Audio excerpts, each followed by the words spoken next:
ঘুমন্ত হৃদ আতঙ্কে লাফিয়ে উঠে বসল।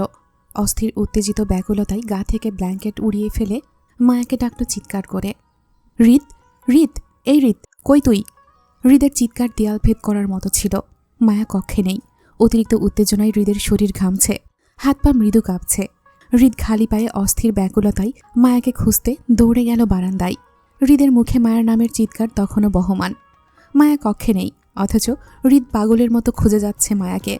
ব্যাপারটা কয়েক সেকেন্ডের মধ্যেই ঘটেছে। মায়া অসময়ে ওয়াশরুমে গিয়েছিল। হৃদের হুলুস্থুলুস চিৎকারে তাড়াহুড়ো করে কোনো রকমে ওয়াশরুমের দরজা খুলে বের হতে গিয়ে সালোয়ারের পায়ে পা বেঁধে ধপ করে পড়ে গেল ওয়াশরুমের সামনে। মায়া পড়ে ব্যথায় উফ শব্দ করার আগেই হৃদের ডাকের উত্তর দিল চেঁচিয়ে, এই আমি এখানেই, রুমে আছি।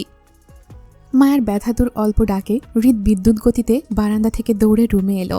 মায়াকে সহি সালামত দেখতে পেল ওয়াশরুমের দরজার সামনে, উপর হয়ে পড়ে কোনোই ঘুষছে ব্যথায়।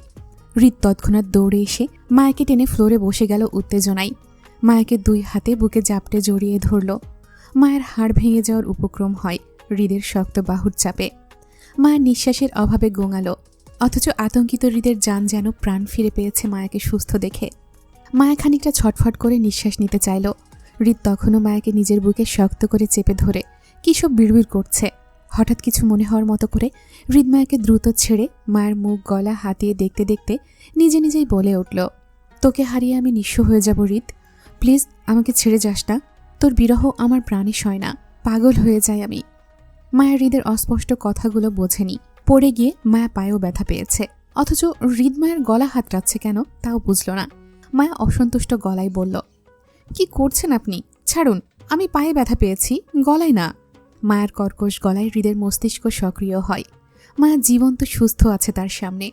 এই নারীকে সে ঘুমাতে বলেছিল, কিন্তু এই নারী না ঘুমিয়ে কই গিয়েছিল? হৃদ রাগে তপ্ত মেজাজে রিরি করে উঠল। মায়ের গলা হাতড়ানো হৃদের হাতটা তৎক্ষণাৎ মায়ের গলা চেপে ধরে বলল, কই গেছিলি তুই? মানা করছিলাম না আমাকে না বলে কোথাও যাবি না, কেন গেলি বেয়াদবের বাচ্চা? হৃদের গলা চেপে ধরাই মায়ের কাশি উঠে যায়। গলায় হৃদের হাতটা চেপে ধরে মায়ের রাগান্বিত কণ্ঠে বলল, আজব, ওয়াশরুমে যাবো না এখন? মানুষ ওয়াশরুমে কেন যায়? আপনি কেন যান ওয়াশরুমে? আপনি যে কাজে ওয়াশরুমে যান আমিও সেই কাজেই যাই। এবার গলা টিপে মেরে ফেললেও আমি শুনবো না, আমি ওয়াশরুমে যাবই। সিরিয়াস মোমেন্টে এসেও মায়া সিরিয়াস হতে পারল না। হৃদ মায়ের গলা ছেড়ে দেয়, কিন্তু হৃদের রাগ কমেনি, আর না অস্থিরতা কমেছে। হৃদ মায়ের হাত চেপে তৎক্ষণাৎ টেনে তুলতে তুলতে বলল, চল আমরা দেশে ফিরে যাব, শপিং করা লাগবে না, আয়। মায়া ব্যথিত পায়ে হৃদকে ধরে দাঁড়ালো। হৃদের কথার প্রতিবাদ করে বলল, অসম্ভব, আমি শপিং না করে দেশে যাব না। আমাকে আপনি শপিংয়ের লালসা দেখিয়ে বাংলাদেশ থেকে এত দূর এনে এখন আবার শপিং না করিয়ে খালি খালি বাংলাদেশে নিয়ে যাবেন? এটা আমি মানি না। আপনি কি সিঙ্গাপুর ঘুমানোর জন্য এসেছিলেন? এখন ঘুম শেষ তাই আবার বাংলাদেশে চলে যাবেন? হৃদ, কথা না বাড়িয়ে আয়, মেজাজ খারাপ হচ্ছে কিন্তু। হৃদ দাঁতে দাঁত পিষে মায়ের হাত টানে হৃদের সঙ্গে যেতে। মায়ের হৃদের থেকে ফের হাত ছাড়িয়ে নিতে চেয়ে বলল, না আমি যাব না। আর 2 দিন পর আমার বিয়ে, বাংলাদেশে গিয়েও সময় পাবো না শপিং করার জন্য। আমি কত শখ করে বিয়েটা করছি, আপনার জন্য আমার বউ সাজার স্বপ্নটাও পূরণ হবে না। আপনি সব সময় আমার সাথে এমন মর্জি দেখান। এখন আবার ঘুম থেকে উঠে কথা নেই বার্তা নেই আমাকে টানাটানি করছেন নিয়ে চলে যাবেন বাংলাদেশে বলে।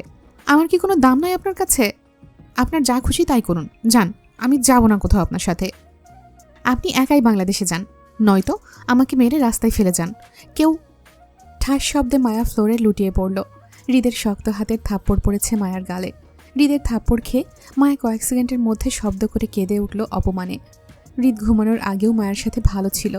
ঘুম থেকে উঠে হৃদ কেন মায়ের সাথে মেজাজ দেখাচ্ছে, বাংলাদেশে চলে যাওয়ার জন্য পাগলামি করছে, সেটা মায়া বুঝতে পারছে না। রাগান্বিত হৃদ গত রাত ধরে মায়াকে নিয়ে দুঃস্বপ্ন দেখছে। সে ভয় পাচ্ছে মায়াকে নিয়ে শপিংয়ে গেলে যদি সত্যি কোনো বিপদ হয়। সেই চিন্তায় হৃদ মায়াকে নিয়ে তৎক্ষণাৎ দেশে ফিরে যেতে চায়। মায়া তার ভালোবাসা আর দুর্বলতার জায়গা, দুটোই। হৃদ শত সাহসী হলেও মায়াকে নিয়ে সে কোনো চ্যালেঞ্জ নিতে চায় না। তাছাড়া মায়ের অনুপস্থিতি হৃদকে দিশেহারা পাগল করে দেয়।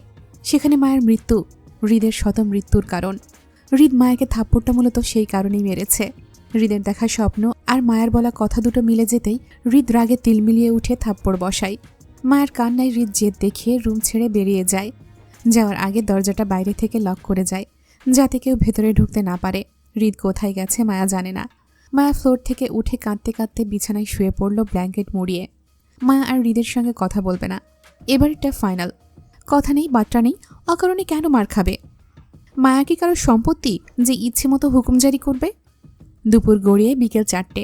হৃদ সেই দুপুর থেকে নিখোঁজ। মায়া ঘুমে। হৃদ হোটেলে ফিরল 4টার পরে। হৃদ ক্লান্ত হাতে ফোনটা সোফার টেবিলের ওপর রেখে শার্টের হাতা গুটাতে গুটাতে বিছানার পাশে দাঁড়ালো। কোমর ঝুঁকে ঘুমন্ত মায়ের গায়ে ব্ল্যাঙ্কেট ছিটকে ফেলে মায়াকে কোলে তুলে ওয়াশরুমে আয়নার সামনে দাঁড় করালো। মায়া তখনও ঘুমে দুলছে। হৃদ মায়ের মাথাটা বেসিনের সামনে চেপে ধরে মুখে ঠান্ডা পানি ছিটাতেই মায়া হৈ হৈ করে উঠল মেজাজে।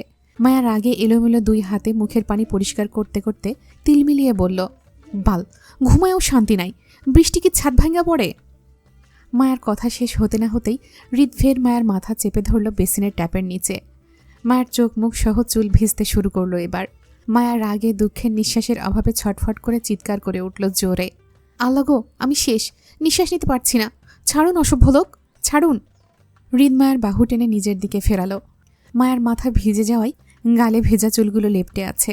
হৃদ আলতো হাতে মায়ের গাল থেকে চুল সরিয়ে দিতে চাইলে মায়া জেদ করে হৃদের একটা হাত গাল থেকে সরিয়ে দিয়ে পিঠ বাঁকিয়ে দাঁড়ালো। হৃদের সঙ্গে কথা বলবে না তাই। হৃদ রাগল না, এবার শান্ত থাকলো। শান্ত ভঙ্গিতে মায়ের বাহু টেনে নিজের দিকে ফেরালো। তীক্ষ্ণ গলায় মায়াকে শাসিয়ে বলল, বাড়াবাড়ি করলে কিন্তু বাথটাবে চুবিয়ে রাখবো হৃদ। এমনিতেও অশান্তি লাগছে, নাটক শেষ করো। মায়া গাল ফুলিয়ে পাশে তাকালো, চোখে অপমানের জল। কত সুন্দর করে মায়া হৃদের সঙ্গে শপিংয়ে এলো, অথচ অকারণে মার খেলো। মায়া গাঢ় অভিমানে বলল, আপনি আরেকটা বিয়ে করুন, আমি আপনার বউ না, আমার এমন জামাই লাগবে না, যান। তাই তাহলে কেমন জামাই লাগবে আপনার শুনি ম্যাডাম? হৃদ মায়ের থুতনি চেপে নিজের দিকে ফেরালো। মায়ের চোখে চোখ রেখে কথাটা তীক্ষ্ণ গলায় বলল। মায়াও উত্তর দিল সেভাবেই, ভালো জামাই লাগবে, যে আমায় কখনো মারবে না, সবসময় ভালোবাসবে, আদর করবে, এমন লাগবে। কাছে আসেন, ভালোবাসি। আমিও তো চাই বউ ভালোবাসতে, আসেন। হৃদ 2 হাত প্রশস্ত করে মায়াকে জড়িয়ে ধরতে চাইলে মায়া পিছিয়ে গেল। মায়ের কোমর বেসিনে ঠেকল। মায়া হৃদের বুকের পাশে হাত রেখে বাধা দিয়ে বলল, এই অসভ্য ভালোবাসা চাই না, আমি ভদ্র ভালোবাসা চাই। হৃদ বেসিনের 2 পাশে 2 হাত রেখে মায়ের মুখের ওপর ঝুঁকে বলল, অশুভ মানুষের কাছে সভ্য ভালোবাসা চাইছেন? আপনার ডিমান্ডটা বাজেটের বাইরে চলে গেল না ম্যাডাম? হৃদের উষ্ণ নিঃশ্বাস মায়ের মুখে পড়ছে। মায়া চোখ তুলে তাকাতেই হৃদের সঙ্গে চোখাচোখি হলো। মায়া আগের নাই অভিমান অভিযোগ করে প্রসঙ্গ পাল্টে বলল, আপনি তখন আমাকে মারলেন কেন? আমি কিন্তু বউকে শুধু মার না, আদর করতেও জানি ম্যাডাম, দেখবেন। হৃদ খানিকটা ঝুঁকে চট করে মায়ের বাম গালে শব্দ করে চুমু খেল। এই গালটাই তখন হৃদ থাপ্পড় মেরেছিল, সেজন্য হৃদ সেখানে 1 বার নয় 2 বার নয়, পরপর বেশ কয়েকটা চুমু খেল। হৃদ সোজা দাঁড়িয়ে মায়ের কোমর চেপে বুকে ঠেকালো। মায়ের ঘাড়ের পেছনে হাত রেখে মায়ের গালে হৃদ নিজের নাক ঘষে আসক্ত গলায় মায়াকে ডাকল, বউ। তোমার অনুপস্থিতি আমায় পোড়ায়, ভীষণ পোড়ায়, প্রাণে সয় না। হৃদ এক টুকরো আবেগ সবেমাত্র মায়ের সাথে শেয়ার করল। এই প্রথম সজ্ঞানে মায়ের সঙ্গে একটা ইমোশনাল কথা বলেছে হৃদ। মায়ের হৃদকে ইমোশনাল হতে দেখে বলল, তাহলে আপনি আমাকে আর মারবেন না কেমন? আমি একদিন মরে গেলে তখন কি করবেন আপনি? বউ ছাড়া একা জীবনটা তো আপনারই কষ্ট হবে, তাই না? মায়ের কথা শেষ হতে না হতেই হৃদ মায়াকে ধাক্কা দিয়ে নিজের থেকে সরিয়ে দিল। মায়া পড়ে যেতে গিয়েও কোনো রকমে বেসিন ধরে দাঁড়িয়েছে। হৃদ তীর মেজাজে মায়াকে শাসিয়ে বলল, তুই আসলেই মায়ের খাওয়ার মানুষ, বেয়াদব। হৃদ তেড়ামি করে ওয়াশরুম থেকে বেরিয়ে গেল। মায়া ভেজা জবজবে শরীরে দাঁড়িয়ে রইল। মায়ের হৃদকে কি এমন বলল তা তখনও বুঝল না। একটু কি স্বামীর সাথে ইমোশনাল কথা বলা যাবে না? হৃদ কখনো নিজের ইমোশনাল দিকটা প্রকাশ করতে চায় না, করেও না। আজ কিভাবে যেন একটু প্রকাশ করে ফেলেছে। মায়া যদি বোকামি করে উত্তরটা না করত, তাহলে হৃদ হয়তো ইমোশনাল হয়ে আরও কিছু বলে ফেলত। হৃদ মায়াকে নিয়ে অসময়ে দেখা বাজে স্বপ্নটা নিয়ে চিন্তিত। সেই চিন্তা থেকেই হৃদ মায়ের জন্য 3 জন সেলস গার্ল আর 1 জন ফ্যাশন ডিজাইনারের সাথে কন্ট্রাক্ট করে হোটেলের লবিতে ডেকে এনেছে। হৃদ মায়ের যাবতীয় বিয়ের শপিং সেখান থেকেই করে দেবে। তারপরও হৃদ মায়াকে নিয়ে হোটেলের বাইরে যাচ্ছে না রিস্ক নিয়ে। হৃদের মনে হচ্ছে মায়া হয়তো সেভ না, আশেপাশে কিছু একটা হচ্ছে যেটা মায়াকে হৃদের থেকে দূরে করতে চায়। মায়া বোকার মতো ওয়াশরুমে দাঁড়িয়ে হৃদের চলে যাওয়ার দিকে তাকিয়ে রইল। হৃদ রুমে গিয়ে চেঁচিয়ে ডাকল মায়াকে ফ্রেশ হয়ে বের হতে। হৃদের ধমকে মায়া উত্তর দিয়ে বলল, আমার কাপড় ভেজা, কিভাবে আসবো? পায়ে হেঁটে আসো। হৃদের তেড়ামি উত্তরে মায়া বিরক্ত হয়ে বলল, ট্রলি থেকে আমাকে একটা ড্রেস এনে দিন, আমি ভেজা কাপড়ে বাইরে আসতে পারবো না। তাহলে কাপড় খুলেই আসো। ছি, আপনি কত খারাপ। ছি কি, এমনভাবে বলছো যেন জীবনে প্রথম তোমাকে দেখব, আগে কিছুই দেখি নাই। ওয়াশরুম থেকেও হৃদের ঠোঁটকাটা কথায় মায়ার লজ্জায় সিটিয়ে গেল। মায়া জেদি গলায় বলল, আমি আসবো না বাইরে, আপনি যান। আজ হৃদ হয়তো শপথ করেছে মায়াকে শাস্তি দেবে না। হৃদ একটা না একটা প্রসঙ্গ টেনে মায়াকে হেনস্থা করছে। হৃদ ফের বলল, রুমে না আসলে তাহলে ওয়াশরুমে কি করবে, গু খাবে?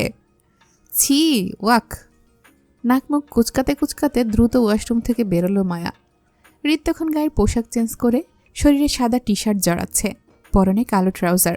মায়াকে ভেজা কাপড়ে বের হতে দেখে হৃদ আয়নার ভেতর দিয়ে মায়ের দিকে তাকিয়ে বলল, সময় 5 মিনিট, এর মধ্যে রেডি না হলে তোমার বিয়ে ক্যান্সেল।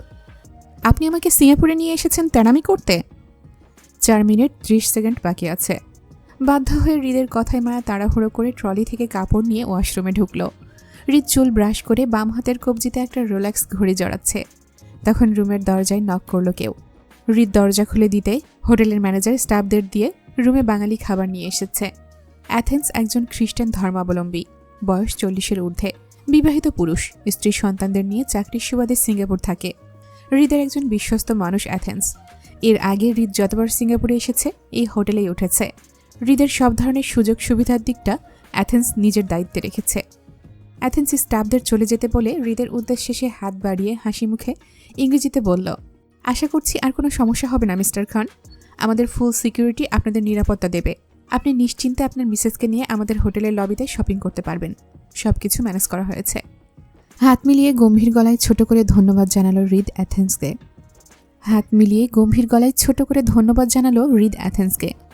অ্যাথেন্স চলে যেতে হৃদ কিছু একটা ভেবে নিয়ে নিজের ফোন নিয়ে বারান্দায় গেল। মায়া ততক্ষণে ওয়াশরুম থেকে বেরিয়ে সোফার টেবিলে খাবার সাজালো। হৃদ বেশিক্ষণ না খেয়ে থাকতে পারে না। দুপুরে রাগারাগি করার কারণে হয়তো এখনও না খেয়ে আছে। মায়া 2টো প্লেটে খাবার তুলে নিল। হৃদকে রুমে দেখা যাচ্ছে না, হয়তো বারান্দায় আছে। মায়া হৃদের অপেক্ষা করতে লাগলো। কয়েক মিনিটের মধ্যে হৃদ মায়ের পাশাপাশি সোফায় এসে বসল। মায়ের হৃদের দিকে খাবারের প্লেট এগিয়ে দিয়ে বলল, কিছু হয়েছে আপনার? কেমন চিন্তিত দেখাচ্ছে আপনাকে। কিছু না, হৃদের ছোট উত্তর। হৃদের দৃষ্টি ফোনে স্থির। খাবার খাচ্ছে না আর না খাবারের প্লেট নিচ্ছে। মায়ের হৃদের মতিগতি বুঝতে পারছে না। কয়েক সেকেন্ড অপেক্ষা করে মায়ের হৃদকে বলল, আমি খাইয়ে দিই? বলা মাত্রই তৎক্ষণাৎ হৃদ হাঁ করল। মায়ের হৃদের প্লেট নিজের কাছে টেনে নিয়ে হৃদের মুখে লোকমা তুলে দেয়। আর হৃদ বিনা বাক্যে মায়ের হাতে পুরো খাবারটা শেষ করে। প্লেটের খাবার শেষ হয়ে গেলে মায়া বলল, আর নেব, খাবেন? না। মায়া হাত ধুয়ে হৃদকে পানি খাইয়ে খালি গ্লাসটা হাতে নিয়ে হৃদের দিকে তাকালো। হৃদ পুরোটা সময় ফোনে কি যেন করছে। কপালে সূক্ষ্ম ভাঁজ। কখনো এমন হয় না হৃদ খেতে বসে ফোন হাতে নিয়েছে। আজই প্রথম মায়া হৃদকে ফোন হাতে খেতে দেখল। মায়া বলল, আপনার সমস্যা হলে চলুন আমরা বাংলাদেশে চলে যাই। হৃদের কোনো উত্তর নেই। হৃদ পাল্টা প্রশ্ন করল তীক্ষ্ণ গলায়, তোমার এমন কিছু আছে হৃদ যেটা তুমি আমাকে কখনো বলনি? আমার অজানা কিছু? মায়া হৃদের কথার প্রসঙ্গটা বুঝল না। মায়ের জীবনে এমন কোনো কিছুই নেই যেটা হৃদ জানে না। মায়ের সম্পর্কে হৃদ সবই জানে। তাহলে মায়া আবার নতুন করে কি লুকাবে? মায়া তৎক্ষণাৎ উত্তর দিল, না, এমন কিছুই নেই। ভেবে বলছো? হ্যাঁ। কেন, কি হয়েছে? কিছু না। বলুন না কি হয়েছে। 5 মিনিটে খাবার শেষ করো, কুইক। হৃদ প্রসঙ্গ পাল্টাতে চাইল। মায়া জেদি গলায় বলল, কি হয়েছে এটুকু বললে কি হয়? আমি তো আপনার বউ হই, তাই না? হৃদকে তারপরও কিছু বলতে না দেখে মায়া প্লেটে খাবার তুলতে তুলতে বলল, আমি কিন্তু জানি আপনি আমার জন্যই চিন্তিত। আমি সব বুঝি। আচ্ছা ধরেন আমি হুট করে গায়েব হয়ে গেলাম আর আপনি আমাকে কোথাও খুঁজে পেলেন না। এভাবে দিন পার হয়ে বছরের পর বছর কেটে গেল, তখন আপনি কি করবেন? মায়ের অদ্ভুত কথায় হৃদ হেয়ালি করে উত্তরে বলল, কি করব? আরেকটা বিয়ে করব। এভাবে বছরের পর বছর একা থাকা যায় নাকি, পাগল।